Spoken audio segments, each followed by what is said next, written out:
Listen carefully, because what I'm about to tell you happened in a quiet town in Ohio, where the ground beneath your feet holds more than just earth and stone. Bellaire sits on a network of abandoned coal mines that twist and turn like veins through the darkness below. And for over a century, the people who live there have whispered about something that refuses to stay buried. At 1699 Belmont Street stands a house built in 1847, and if walls could scream, these would never stop.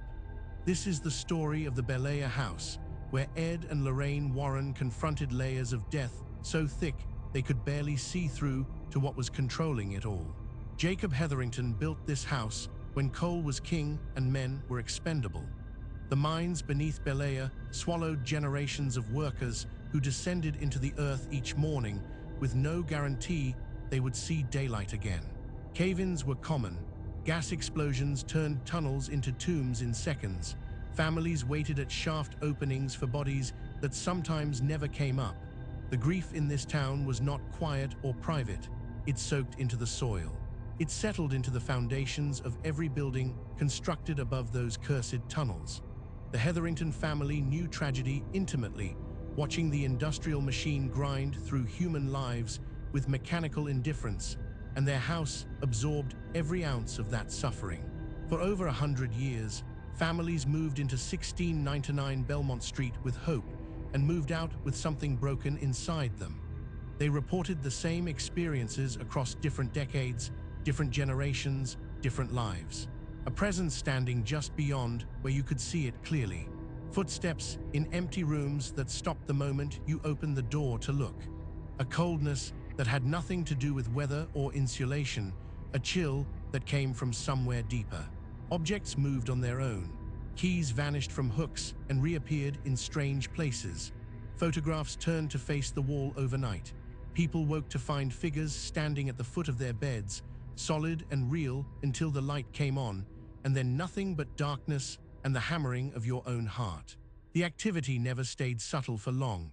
It built slowly, testing the people who lived there, learning their fears, finding their breaking points. Doors that were locked swung open in sequence, one after another, as if something invisible was walking through the house with purpose. Voices called out names in tones that mimicked family members but came from rooms where no one stood. Furniture scraped across floors with no hands touching it. The psychological toll was immense. Families fractured under the weight of constant fear. Children stopped sleeping. Adults began to unravel. The house had a rhythm, a pattern of occupation and abandonment that repeated itself like a cycle it had perfected over decades. People arrived, the activity began, the family broke, the house emptied, then it waited for the next ones.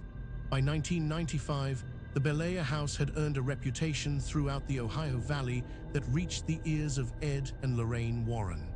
They had spent decades investigating locations where history and horror became indistinguishable, and the reports coming out of Bellaire fit a profile they knew well: industrial trauma, mass death, unresolved grief.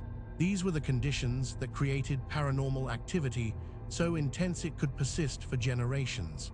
When they arrived at 1699 Belmont Street, they brought with them the experience of hundreds of cases and the knowledge that some houses are not haunted by accident. Some are feeding grounds. Lorraine Warren stepped through the front door and felt it immediately. She functioned as a light trance medium, meaning she could sense and sometimes communicate with presences that others could only feel as unease or cold. What she encountered in the Bellaire house was not one ghost, but many, layered on top of each other like sheets of transparent paper, each one adding to a cumulative image of suffering. She identified the residual imprints of miners who had died in the shafts below. These were not intelligent hauntings. They were echoes, moments of death replaying endlessly, trapped in the stone and wood of the house like recordings. She felt their terror. She felt their final moments looping without resolution, without peace, without release. Ed Warren conducted his own systematic investigation, moving through each room with instruments that measured electromagnetic fields and temperature variations. He documented cold spots that had no natural explanation. He recorded areas where the sense of oppression became almost physically crushing. He noted the basement immediately, recognizing it as what he called the epicenter, the place from which the most powerful activity radiated. In his experience, houses like this had focal points, places where the barrier between the living world and something else grew dangerously thin. The basement of the Bellaire house was such a place, and standing in it felt like standing at the edge of a pit that had no bottom. But what truly concerned Ed Warren was not the residual energy. Residual hauntings were tragic but ultimately passive. They replayed like old films but could not think, could not plan, could not target. What Ed identified beneath the layers of mining dead was something different entirely. It was intelligent, it was aware, it was hostile. This entity responded to specific people with deliberate aggression. It seemed to know when it was being discussed. It reacted with particular fury when anyone attempted to pray inside the house. This was not the echo of a dead miner. This was something that had been there longer, something that had recognized an opportunity when the mines opened and the death toll began to climb. It fed on the grief energy. It used the residual presences like camouflage, hiding behind their suffering while it grew stronger. Families who had lived in the house for extended periods described the same progression. At first, the phenomena was strange but tolerable. Then they became disturbing. Then they became unbearable. People reported feeling despair that had no source. Relationships deteriorated without clear cause. The ability to feel peace or rest vanished entirely. Ed Warren understood what was happening. The entity was not simply scaring people. It was eroding them, grinding down their psychological and spiritual defenses, feeding on the emotional energy produced by fear and despair. Prolonged exposure without protection could cause lasting harm. The Bellaire house was not just haunted, it was dangerous. Ed and Lorraine coordinated with a local Catholic priest to perform a formal blessing of the house. They moved through each room methodically, focusing prayers and holy water on thresholds, windows, and corners where the activity seemed strongest. When they reached the basement, Lorraine entered a light trance to engage directly with the intelligent entity. What she encountered resisted with force. She described a pressure against her mind, a will pushing back against the prayers, an intelligence that understood it was being challenged and had no intention of yielding easily. The blessing continued. The prayers intensified.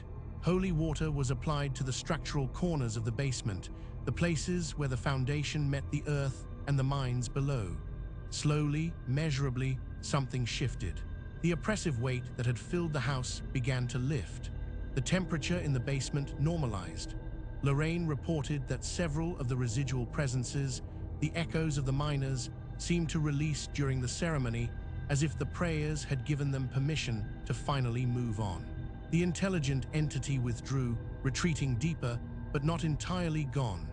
Ed documented everything, noting in his case files that the Bellaire house would require ongoing spiritual maintenance. The history of the location made it perpetually vulnerable. The mines below held too much death. The ground itself was saturated with grief. Without continued attention, the entity could return, re-establish its presence, and begin the cycle again. The Bellaire house still stands today on Belmont Street. It has been opened for paranormal investigations, and the reports from modern visitors echo the experiences documented by the Warrens in 1995. The layered quality of the activity persists. The residual presences of the miners replay their final moments. Beneath them, something watches and waits. Ed Warren's case files on the Bellaire house are preserved in the archives of the New England Society for Psychic Research as a textbook example of industrial history and paranormal infestation becoming inseparable. The house remains, patient and enduring as the coal seams beneath it, holding whatever was not fully resolved, waiting for the next family, the next investigator, the next person brave or foolish enough to spend a night inside its walls. Hashtags. Number Bellaire house. Number Ed and Lorraine Warren. Number True Haunted House. Number Paranormal Investigation. Number Coal Mine Ghosts. Number Ohio Haunted Places.